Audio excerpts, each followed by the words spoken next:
వైసీపీలోంచి వలసలు రీసెంట్గా వసంత కృష్ణ ప్రసాద్ బయటకు వచ్చారు.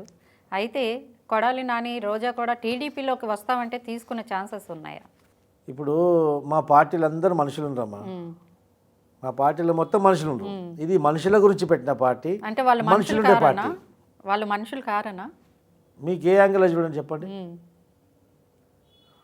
వాళ్ళని తీసుకొని జూ పార్క్కి వెళ్తే ఉన్న జంతువులన్నీ డ్యాన్స్ చేస్తున్నాయి. మావాడు ఎవడో వచ్చిండ్రా పోయి కొత్తోడు అని చెప్పేసి.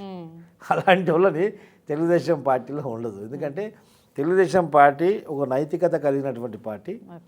ఇప్పుడు రాజకీయ వ్యవస్థలో ఒకరినొకరు విమర్శించుకుంటాం, కానీ వ్యక్తిగతంగా మనిషి యొక్క అస్తిత్వాన్ని కదిలించేటువంటి మాటలు అంత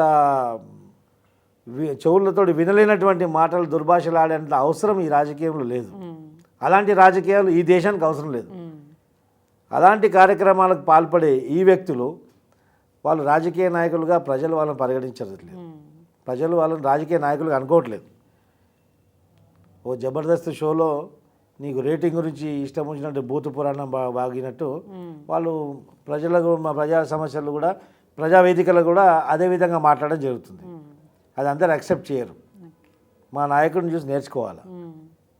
45 సంవత్సరాల సుదీర్ఘ రాజకీయ జీవితంలో ఉండి ఏ రోజైనా కానీ వారిని, వారి తల్లిని, వారి సతీమణి గారిని ఎన్ని మాటలన్నా ఆయన భావోద్వేగంతో గురయ్యి కన్నీళ్ళు పెట్టుకున్నారు తప్ప ఎవరిని దూషించలేదు, ఒక మాట అనలేదు.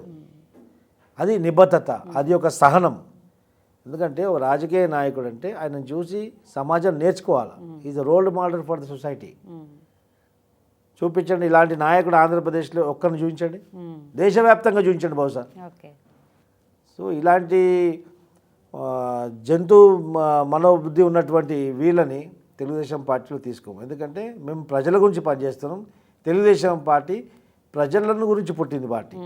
ప్రజల నుంచి ప్రజల కొరకు పుట్టినటువంటి పార్టీ తప్ప ప్రజల్ని దోసుకోవడానికి, రాబంధువులాగా ప్రజలని అరాచకాలు సృష్టించడానికి పుట్టలేదు పార్టీ.